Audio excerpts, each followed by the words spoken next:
there, welcome to another Kerfuffle Showcase webinar, and I am delighted to have Ross Lindsay here today from Your Lead In. Ross, hello, how are you, sir? Very good, thank you, Simon. Very good.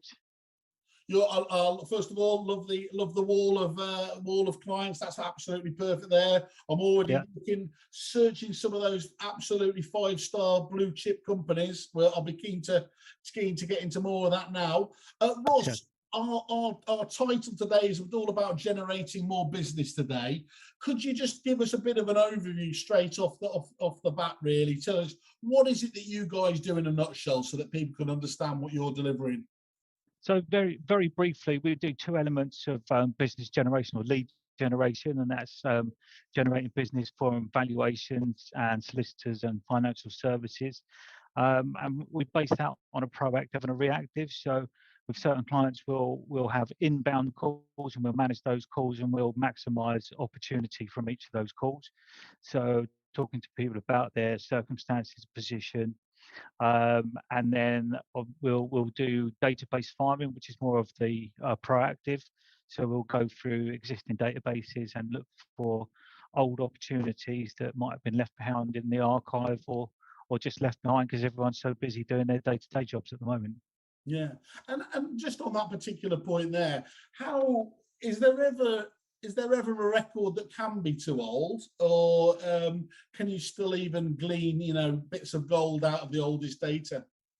Yeah, sometimes the older stuff's better because it's about time people are going to move. What we've obviously got to be very careful about now is GDPR. So we need to make sure everyone's got the right permissions to be able to call the older stuff. But if you're looking at people moving now, I think it's about 4 or 5 years now. It's gone down from 7. So, more people are moving more regularly, and the market's busier. So, the older stuff, sometimes you can get real gold out of it. Okay, good stuff. Now, the stuff you're talking about, obviously, which I think everyone would appreciate, is an absolutely vital thing for any successful agency to be doing. But being really honest on that, why do you think it is that negotiators aren't doing this at the moment? You'll be well aware of the likes of Josh Fegan, who's been coming over here for the best part of a decade and telling us, you know what, guys, it's probably a good idea to talk to your past clients. It seems so obvious, it seems so logical, and phone calling is, it is meant to be an intrinsic skill set of an estate agent. Why isn't it happening? I was an estate agent. I've been an estate agent, and I know my own mind, and I'm guilty of exactly the same thing, which is you deal with the here and now. You're busy dealing with clients that are coming in through the door. You're registering people, the fresh people, and you want to get that result there and then. And we look at not the results there and then. We'd rather talk to 100 people and get 100 follow-ups to give them a call in a month's time than just get a couple of valuations out of the first people we call. It's really about building into the future. And as an estate agent, I wanted to earn commission there and then. I wasn't interested in what's going to happen in 6 months' time because I was too short-sighted for that. That's not a criticism, because I think that's you've got to be hungry and you've got to want to go for that. You've just got to have a different attitude and a different reason to call people than the here and now, which is what a lot of the agents are doing because they're so busy. And the market has helped them out a hell of a lot in the last 6 months too, because they've been so busy. Absolutely. I remember having an epiphany, as I always do after about 14 amarettos, talking with a few of the Aussies, and we were trying to figure out, why are the Aussies all on the face of it? Why are they so good and have always, been held as paragons of virtue for prospecting, compared to the Brits? And my apple falling on my head moment was, if you are asking people to keep phoning back, week in, week out, month after month out, they really, as you just sort of highlighted there, need to see the fruit of their labours, don't they? Now, in Australia, it's more around the individual, and they will continue prospecting, even potentially if they move businesses. In the UK, of course, with 10-20% churn in many businesses, the onus and the drive to keep putting in the hard yards drops off the side of a cliff, isn't it? Does that sound right to you? Does that resonate in terms of? And I think, just as a follow-on, is that probably a reason why the Brits had to look at a slightly different approach and go for things like the client services department, which of course you really manage yourself as well, and you grew up in. Yeah, I did. I think a lot of the time when I'm trying to find analogies in the office, I think, right, you can't treat this as like a dating site. You can't just phone somebody and then sort of expect to get a date straight away and expect to go take them out for dinner and all the rest of it on day one. It's not going to happen. What we have to do is we have to court these people and get them to like us and get them to get a relationship before we go for that final touches. And it's about trying to build a relationship, a long-term relationship with people rather than a one-night stand, perhaps. Well, that's all about just the raw numbers you throw at the dating app, isn't it? To be fair, but Yeah. I think you are right. I mean, Brits are absolutely, look, many agents, many businesses, we're so focused on that the here and now business, aren't we? As you spoke about, you know, it's literally the appraisal league gets sent out from the portals. Let's all fight over that and see, you know, best man wins, as it were. The problem with that is you've had no time to build any sort of trust, and you literally have to be the top of your game, because why they're going to know nothing about you, are they? The lovely thing about a process like that yours is, over a period of time, is, look, we're all trying to be the, you know, that magical unicorn moment where we're the only agent uncontended, aren't we, to be invited into an appraisal. But really the important thing is just to make sure you are at least one of the list, to shortlist, to ensure that you're getting it. That's when you've got the absolute sweet spot, isn't it? Yeah, and that follow-up process really helps with that as well, because then people are hearing about it. I think we worked out this, mate. I think it's about 20 phone calls per instruction that you've got to make before you can get that property on the market. So, you know, if you went to your boss as an estate agent, you went to your boss and said, "Boss, look, I've made 60 phone calls today. How many valuations have I got? I've got none, but I've got 60 follow-ups for the future. There's no, you know, I'm the big guy in the office because I've got loads of valuations." The the attitude of the estate agent, and again, this isn't a criticism, because I did exactly the same. There's nothing good about being in an office and saying to your boss, "Look, great, I've got 60 follow-ups." Isn't so, what have you done today? I haven't done anything today, but I've got 60 follow-ups. Now that's our bread and butter, is 60 follow-up. That's what we're looking for. So it's the complete opposite to where you are in estate agency. It's all about the here and now, and the way they want to react and get their name at the top of the leaderboard because they made the most valuations that week. And, you know, what we do is we make telephone calls, and we keep making telephone calls, and that's really hard to do. I think the agency experience is great in my environment, but as a true estate agent, you can't get them to sit down for longer than 10 minutes. So it's really tough to say, right, you've got to sit in this office now and make 150 to 200 calls a day, and do that day in, day out. And they're like, hang on a minute, I'm going to go and do some viewings.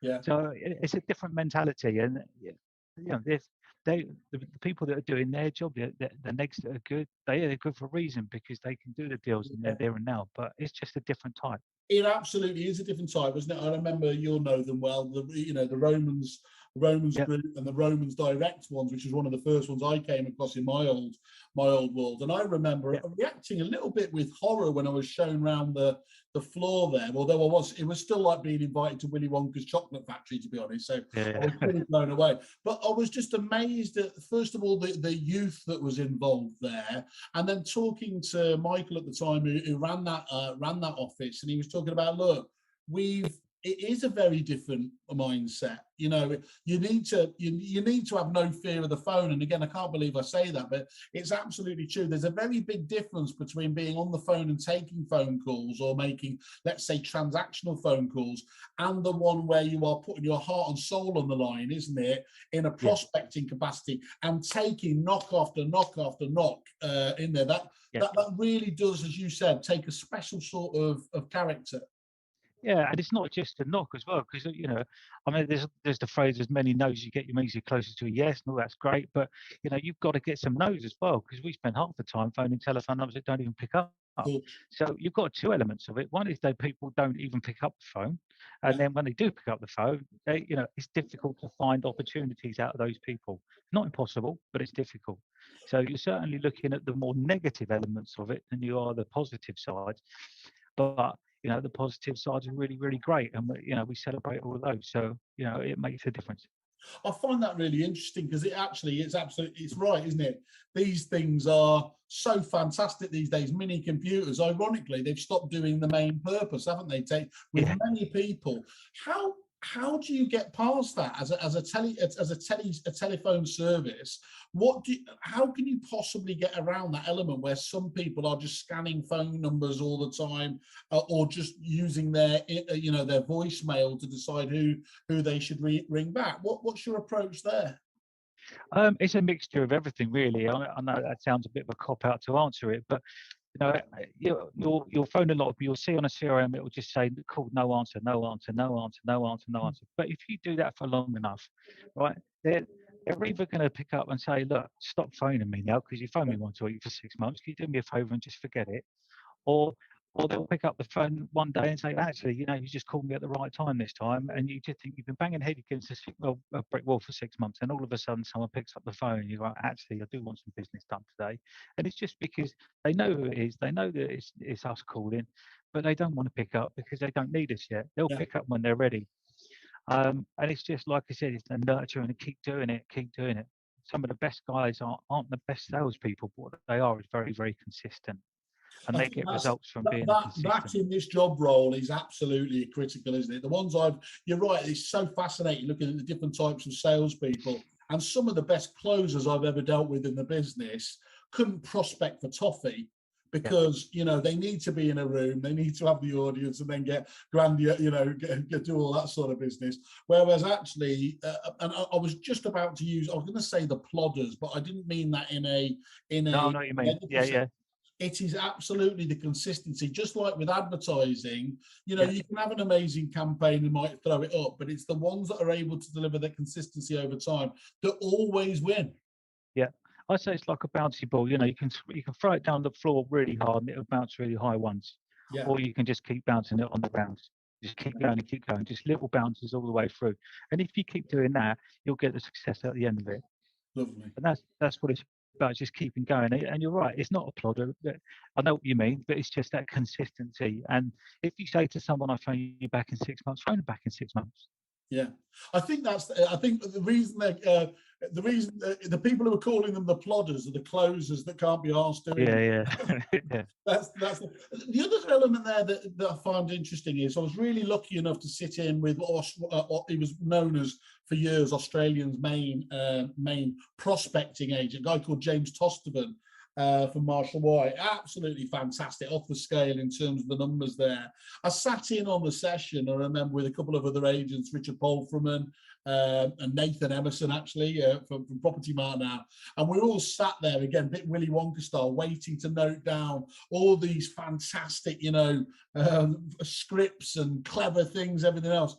About half an hour in, we were looking at each other. It was like, I mean, don't get me wrong, there was some quite neat stuff, but there was nothing that you would say is, it was. And when we had the chance to talk to him afterwards, he made the point that I was amazed at how concise, how short some of the calls. And he said to him, that's half the key. It's not just some people, you're so pleased to get somebody on the phone call, you stay on there for far too long. And it might not be, don't get me wrong, it might be the other person actually quite enjoyed it. The problem is, just as you said before, if when you recognize that number, oh, bloody hell, that call's going to take me 20 minutes, half an hour, and I don't have that time, Yeah.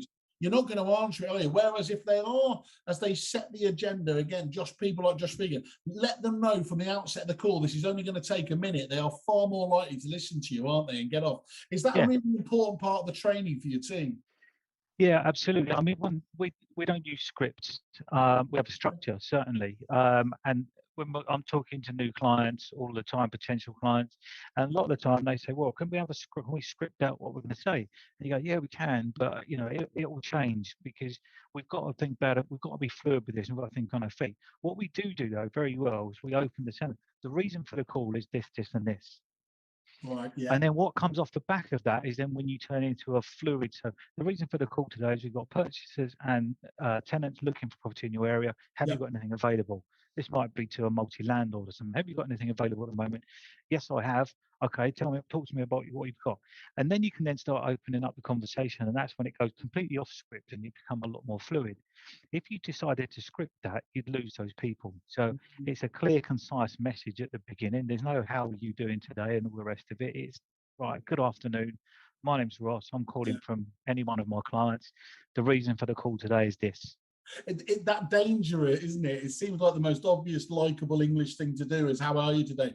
It actually really pisses people off, doesn't it? If there's not a, it's like you don't really care, or it just feels all forced, and that's where people have that initial kickback, don't they? And you've lost that again, that first minute to kind of do it. I think there's a lot to be said for, dare I say, that almost American. Let's get to the nuts of the matter more immediately. I do, I always think that I'm going to be phoning me up, and when I get a sales call and someone says to me, "Oh, good afternoon, is that Ross?" Yeah, it is. How are you? I genuinely say to them, "Why do you want to know?" So you're not going to get anywhere. So if they said, "Ross, the reason for the call today is I want to sell you a mobile phone," I say, "Thanks very much, but I don't want one." And with us, we pick our battles, and you could spend a long time on the telephone talking to someone who's really nice to talk to, but if you really have to spend that long trying to persuade them to do something, the chances are they're going to put the phone down and cancel anyway. So it's a soft approach, it's a nice approach, but it's direct and professional. Excellent. And what, in terms of like the communication side, in terms of the actual tools of the job, as it were, when people are looking at and looking at those phone calls, what do you do? Do you have area specific telephone numbers? Are you using mobile numbers? What's the approach or options that you and your clients can talk about? We've got VGNs, so each one of our clients has their own VGN, virtual geographical number. So if someone's they dial in with that number, and on our screen it will pop up and it will say the client and where that client, well, the client and then the applicant or vendor have their telephone number come up as well. So we know how to answer the phone. So if I might be looking after multiple clients on one day, which is unusual, but I might be just helping out to cover the phones. But I'll know how to answer the phone each time it calls in. So they come in with a virtual number and a virtual geographical number. Bear in mind, we've got clients from Dubai to Glasgow to Brighton. So covering the country and obviously going international as well. But we also then dial out from those VGNs as well. So if we're making calls out and we're outbound in data farming for a client, we'll call out on a virtual geographical number. Our email footers are the same as the client. We're completely white labeled. So to all intents and purposes, when the client on the app or the client sees us, it'll be as if we're sitting in a branch around the corner from him. That's really important, isn't it? So none of that kind of 0800, 0898 kind of 0845 or whatever, Yeah, which instantly, again, is just going to force the level of fall-offs in terms of people answering. Okay, that's really interesting. And again, Ross, why do you think that agents don't do this so much in-house? I mean, there are a smattering of agents. We've spoken about, obviously, Nick Dunning that you were previously at, Romans Direct, Foxtons, I think, famously down at Chiswick Park, were the guys who initially nailed this and got on there. But we are talking about relatively small numbers of some of the biggest agents, aren't we? Is it literally the cost and scalability that is needed to invest in this? Yeah, to do it, I think you need a good team to start with as well. So you've got to be able to spend the money on the salaries without getting an instant result, and that's always a bit of pill to swallow. And then you've got to have the right type of people that want to drive that department as well. So again, our estate agents the best people for it. I've spoken to a lot of agents and 10 to 15 branches that have tried to do it. And it's failed because they get a really good agent in there who's really good at being an estate agent, but then isn't really good at doing what essentially is a call centre. It's exactly the same, though, isn't it, Ross? Just because they're a great agent doesn't mean they're going to be a good manager, does it? It's exactly the same though, and there's people always just think you can go up and down the scale depending on very different needs and requirements of the job. Yeah, and a lot of the time people are encouraged to do it too quickly as well. You know, I spent a little while as a neg, and they were saying, I remember my boss at the time said, well, you know, do we want to get to the position where you're now in a valuer's position? I just thought, no, I don't actually, because I want to be really, really good at what I'm doing here. And I stayed back for a little bit longer than probably I was encouraged to do. And that was my choice. But some people then are just encouraged, and some people are encouraged to do it or forced into it because they just need someone more senior in the office at that particular time. I think there's a danger with advancing people too quickly. Mm. And like you say, just because you're a really good valuer doesn't mean you're a really good manager. No. What do you, just as a cheeky question, what do you look for then when you're looking to recruit? Is it, do you actively try and recruit people who have been agents, or do you have that Foxton's approach where they would look for people outside of the industry so that they don't have preconceptions, or is it just the attitude you're looking for? 100% the attitude. Yeah, and how do you stop that thing where, you know, I've done it myself. Oh, you know, are you good on the phone? You have no fear of the phone. How do you get to the? No one's going to say is actually, you know, I'm crap on that now. What's your way of getting to the bottom of whether that person is going to meet up your requirements, other than obviously seeing them in action?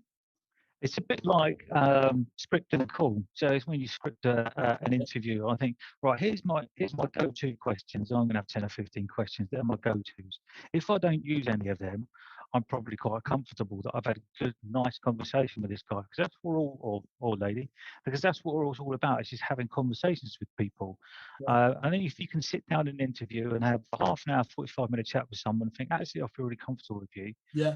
You know, you have your standard questions that you're going to ask, but then if you needed to rely on your set of go-to questions because there's just not enough going on in the room at the time, then you're probably sort of erring towards this guy probably isn't suitable for me today. And they might be really, really skilled at a state agency, but that's not necessarily a good thing. Yeah. And everybody wants everything now, famously. Not just me with Uber Eats or delivery, but the expectation level isn't it? Especially I can imagine if they're going to start paying for a service like yours, people will inevitably say, oh well, I want to start seeing it. But that's not realistic, is it? Because we need to put in the time, energy, and everything else. What is a realistic time scale to start paying dividends using a service like yours, Ross? So realistically, I would say to anyone that I was in front of, we're looking at 4 to 6 months before you start to see any real value. Yeah. So again, like advertising, give it the consistency, give it the time and energy. You'll be able to. I mean, I'm assuming. What do you do? Feedback to them the amount of kind of calls you're making, so that they can see that at least the work and energy and activity is going into it. Yeah, I mean, we're really, really lucky in terms of our client base. They don't micromanage us in any way, shape, or form. I do reporting, and if they ask for it, they get it. I do it for myself, so I know what the business is doing. Most of our clients just say, "There you go, crack on." Right. But then I've got other clients that we sit down with, having a weekly meeting, and say, "Right, we made this many calls, we've got this many referrals for you." But all of that data is collected anyway, so if at any time anyone wanted that, we deliver it straight away. But you can have it in an NI pack once a week, or you can just have a face-to-face with me. It depends on what it is. We're really, really fluid and flexible in our terms of package, if you like. I was going to ask in terms of the kind of commercials. I think from what I understand is you've actually got a few different options, haven't you? But yeah. So what's that? On the back, some of them will be pay something up front. Obviously, there's going to be an element of results in there. But what is the best thing? They have a chat with you, and you can come up with this kind of turnkey solution for them based on their requirements. Yeah, it really depends on what it is you're looking for, what you want to get out of it. We do one of our clients is paying us a fixed fee to make a certain amount of telephone calls, because that data set they give us might change on a weekly basis. They might say, right, this week I want you to analyze this lot for us. And there's no, for us, then there's no longevity of that. So we can't say, right, well, if I do some work over here for a week, in 6 months, I know I'm probably never going to see that data again. So what if I'm doing the same thing all the way through? It's easier to plan it out, and then we can then put a cost associated to it based on results or cost per acquisition. And then if it's not, if it's just you're right, here's a list of 1,000 people, Ross, and I want you to phone this 1,000 this week, another 1,000 next week, then we can set a cost on that. But generally, to try and answer your question a bit better, if you said how much did it cost to employ you to do our services, and you're going to get some instructions out of it, they're going to turn into completions. We generally charge what looks like 20% of the completion fees at the end of it.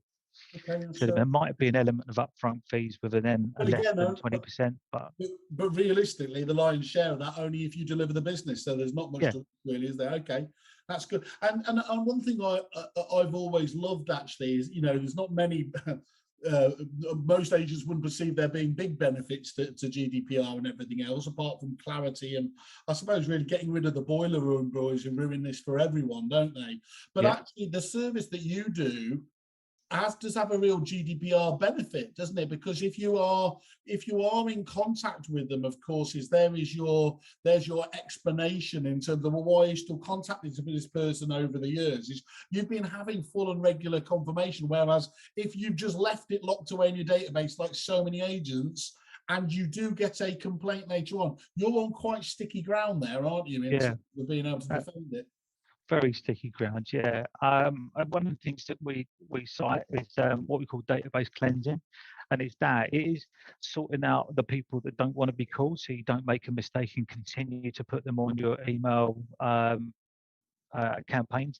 But also, as soon as we get a conversation with someone, I say, right, we'll give you a call in 6 months' time, and they say yes. That's a great tick in the GDPR box. Yeah, you got that, haven't you? Yeah, perfect.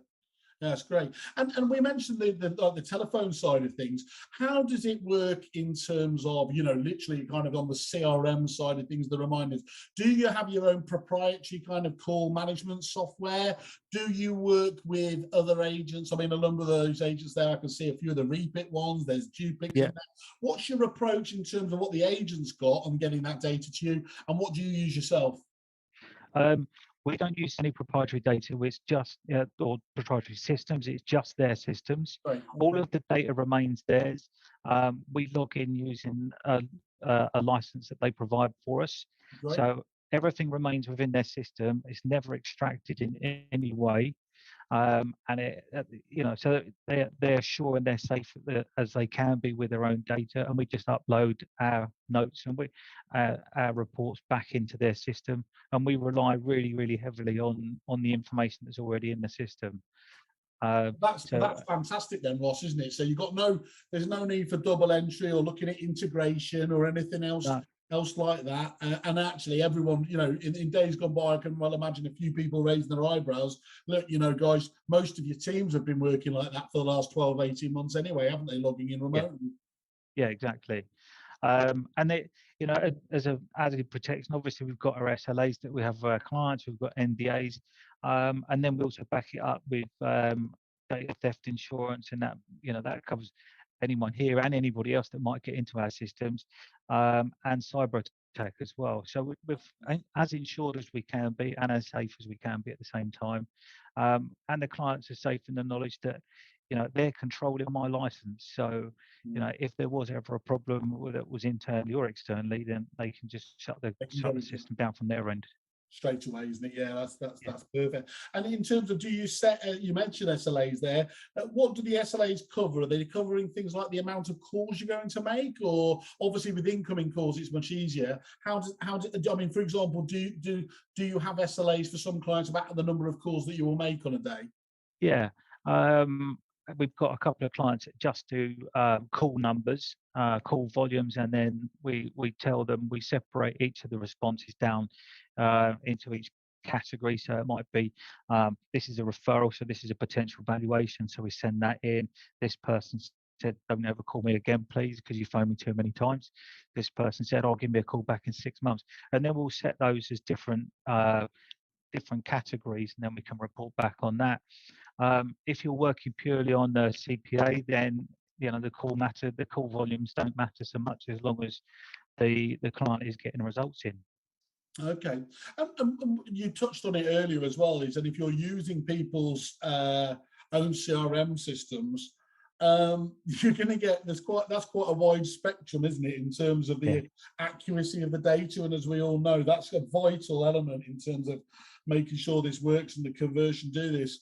How quickly will you know the quality of the data and be able to give honest feedback to the client about what you're able to, and I mean, is that the way you go? You look at the data and then say, look, this is the kind of gut feel we would imagine that we would be able to get out of that number of contacts, past clients and things like that. Are you able to estimate on that degree, or does that just take time to work out over for an individual client? Generally, there are the sort of information that is on the CRMs are pretty similar across most estate agencies. So it's quite easy to say, right, we know we can make, I know we make 100 telephone calls, we're going to get through to probably 35 people, and then we're going to have 10 decent conversations and probably get 5 bits of business out of them, whether that be on a financial sales referral, solicitors, or potentially a valuation. And we sort of work along those kind of lines. And Ross, in terms of, like, if I was an agent, of course, I'd want to make sure that you're protecting my brand. How can I be sure of that when you're using a service like Your Good Selves? I think that's a very, very common question. We start, as I said at the beginning, we start off scripting, and we say, look, this is how we're going to do it. And we get the agreement from the client to say that they're happy with us doing that process. And I know I said scripting and we don't use script, but it's more of a structure. So we're going to structure it. And depending on the client, will depend on the types of conversations. Some people say, right, I just want you to maximize everything out of every single applicant you get. Other people say, right, this is a real softly relationship approach. We don't want you to hard sell anything or try and crowbar anything in there. So, if you build a relationship with them and you keep in contact with them, then fine. We're here to assist and help. So it's just getting an understanding of what the client wants and their type of ethos as well, in terms of how they deal with their clients or their applicants and their vendors. So I spend a lot of time with each client saying, right, what is it you want to do? What do you want to get out of this? How do you want it to work? And then I'll present our structure and say, look, this is what we're going to be doing. A lot of the time, this goes back to, again, your question about the type of data that's on the system and how many notes there are and all that kind of thing. And again, as an agent, the last thing I wanted to do was put notes on CRM because I wanted to go out and do a viewing. Yeah. So but I'll remember it. I think that's okay because I'm going to be talking to them next week, and I'll just remember what the last conversation was. Now, we don't have the advantage of that, so we call it blind calling, because we've got no idea what we're going to phone up and what we're going to get. So you phone the person, and it's just an exploratory call to start with. How's your search going? Where are you in your journey at the moment? Is there anything we can do to help? And if you can then get something out of that conversation, the next conversation then becomes the one where you can say, right, last time we spoke, you said this. Yeah. Now, what position are we in now? You got that frame of reference. It gets them comfortable, moves them on straight away. Yeah, exactly. But a lot of the time, a new client comes in, we'll spend a good couple of weeks going through as much as we can, just trying to get a feel for it, and then updating the notes ourselves. And then we rely heavily on our notes because we're making so many calls. There's just no way that you could remember everything that you've spoken to. So that's a real key. Notes on the system. Everyone knows what you're doing. Okay, so that onboarding process that you were kind of just alluding to there, how long does it kind of take to kind of get started with you in earnest? Yeah, really, I probably, by the time we've sorted out the telephone numbers, we've sorted out a plan of attack, what data we're going to attack first, probably take a couple of weeks, not very long. Yeah. You could do it a lot quicker than that if you were just concentrating on it full time, but everyone has got everything else to do as well. So, I would say realistically to get going in full force, probably a couple of weeks, because we'll start to dip in and test data out as well. So we might look at archived applicants from 5 years ago or 4 years ago, whatever it is. So we're looking at the least contentious stuff first, especially if it's a new CRM for us. Yeah. Then we've got to learn the CRM. We've got to get up to speed on that, because these guys, once they're going, all of them can use the CRMs faster and better than I can. Yeah. So once they get going, that's a real, a really good, real key skill for them, and that they just want to just build that information and build the knowledge on the CRM and the client, and then they can start going. After a couple of weeks, we're fully on board, stuck into it. Excellent. And I'm guessing it's on an ongoing basis. It's quite important to remain you having a good relationship with the company and obviously the staff and everything else there. I've seen when it's been done wrong that there can be friction build up between client services departments, and there is the key to that about being very clear about what you're dealing with, what they should be dealing with, and who does what. Is that, talk us through to that element to make sure that you're working, you're actually working well together rather than against each other. Yeah, well, luckily I've had the advantage of doing it before Nick Dunning, and we did. I made a lot of the mistakes of Nick Dunning, and then we said, right, let's put this process in, because that wasn't there when I got there, so it was built from scratch. And that's the real key for it to be successful, is to make sure you've got a good relationship with the branch and they don't think you're trying to take something off them. As soon as they think you're trying to nick something or trying to get one over on them or trying to expose them, then that's when it becomes a problem. Even though Ross, a lot of the time actually they won't have been doing the job. Yeah. Doing it. That's a very common thing, isn't it? It's like, I was going to call them tomorrow. But you didn't, did you? Yeah. So, and where it works really, really well is when the branches have got the buy-in, and you start to get a relationship with the guys here, and then they're on first note, and then you'll get to a point where the branch managers go, look, I've been phoning this group of people for ages, and no one's. Can you just phone them from a different number? And they start to hand you stuff, and then it becomes really, really productive for both sides, and you start working together, and then they're more likely to do a great job of the valuation for you because they want to get it on. Not they didn't want to get on it, but you know what it is when you're working with someone that you enjoy working with, the results are always better. Okay, yeah, that makes perfect sense. And look, it's been obviously a massively busy period, hasn't it? Has that helped or hindered you at the moment? And what are agents? I mean, on the one hand, obviously they're massively short of stock, so there's the obvious one is your phone's going to be ringing, I would have thought, after this. But has it just been difficult actually getting through to people as well? What's been the dynamic of the lockdown period for you? I think there's been more that's been left behind, if that makes sense, because there's people are working from home, so it's a little bit more difficult. Then you're not as knitted as you were as a branch, so you get a bit lost in communication in some places. So we're there just to support and sweep up from those, the here and now that everyone's dealing with. We can then come along and then help people sweep up after that and make sure that there's nothing left behind. We're the broom wagon. Yeah, excellent. And it's not just, look, you're not just as you said before, it's not just telephone though, is it? You do mix up things like social media campaigns, you're taking incoming calls, you're doing portal inquiries, so you're using a variety of different, what do they call it, omni channel, to make sure that you're as effective as you can be.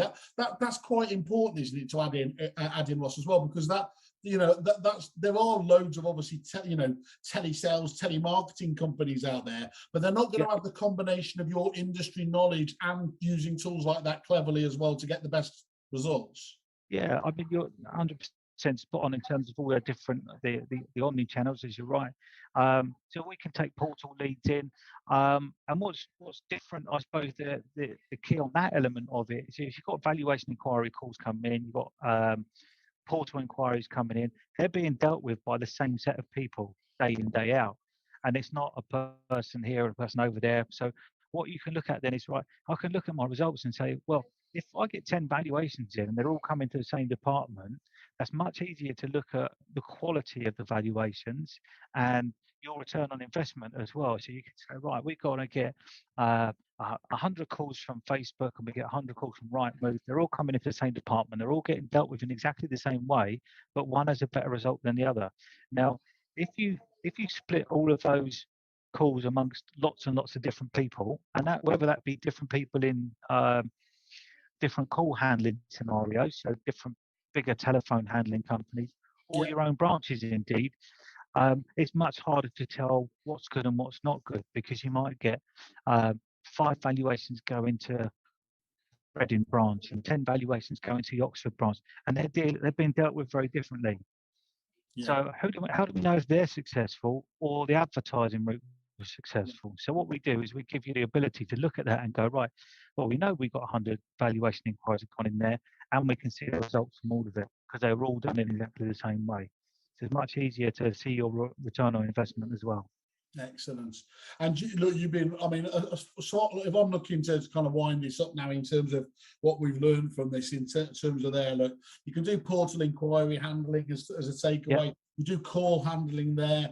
You know, how you do it is absolutely vital because you've got that proactive front. You're using all the tricks of the trade, but, you know, in a white labeled sense, everything else. And critically, all built off the background of the knowledge that you've built up in some of these really successful businesses. Yeah, yeah. I should have done this bit at the outset because this probably would have had people even more on the edge of their seat there. But I asked you a couple of the, you know, to identify a couple of stats that might sort of, you know, get people's attention. And there was a couple that jumped out at me when you came back to me. With one of your new clients, you said you increased their valuations by 400% on inbound applicant inquiries. Can you just give a bit of context around that? You don't obviously have to say who they are, but just tell us. Well, again, and I think agents and I were guilty of doing this. Is if someone phoned in from an applicant phoned in, they weren't in your area, you wouldn't necessarily chase them down for a valuation because it wasn't your branch.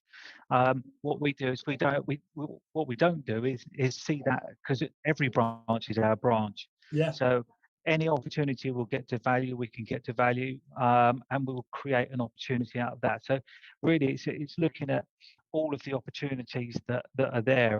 We're not going to be driven by which branch it's for, and in some cases not even what brand it's for, because we've got agreements with certain brands. We can say, right, okay, if we pass an out of area valuation through to another brand, and we cut you in on the fee, you happy with that? Yeah, we could do that. So there's cross referrals across brands as well, with the agreement of the brands, of the clients.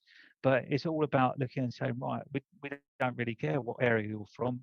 You're all our area. So like I said, we go from Glasgow to Brighton at the moment. So we've got really good, practically nationwide coverage. So we'll find someone, and if we can't find someone, we'll go and find somebody that we haven't necessarily got in our network, and we can then pass the valuation out that way as well. Fascinating. That's really, really interesting. And then the second one was as well with your latest two data farm clients. In their first year, you were able to add almost £300,000 worth of fees. Now, yep. If that isn't getting people's attention here, because let's not forget, people, it may have been one of the busiest years you've had in living memory, but it ain't going to last forever. So again, this is why this should be at the top of your list. What's your plan for the end of the year? Because this is true, isn't it, Ross? I'm sure you wouldn't disagree with me. What we do now in the build up to the end of this year is going to define what happens for 2022, where it's expecting to come off a level, isn't it? Yeah, we're August already, so you're looking at now January and February completions, aren't you? Yeah. So if I take on a new client, I'd say, look, you're not realistically going to see the fruits of our labour for probably 4 to 6 months. So if that stat that I gave you, 300 grand within the first year, let's assume that the first 4 to 6 months we didn't really earn any money at all. So next year that 300 is going to turn to 600. So in our first full year, once we've been going a year, we should be looking at doubling what we do in the first year.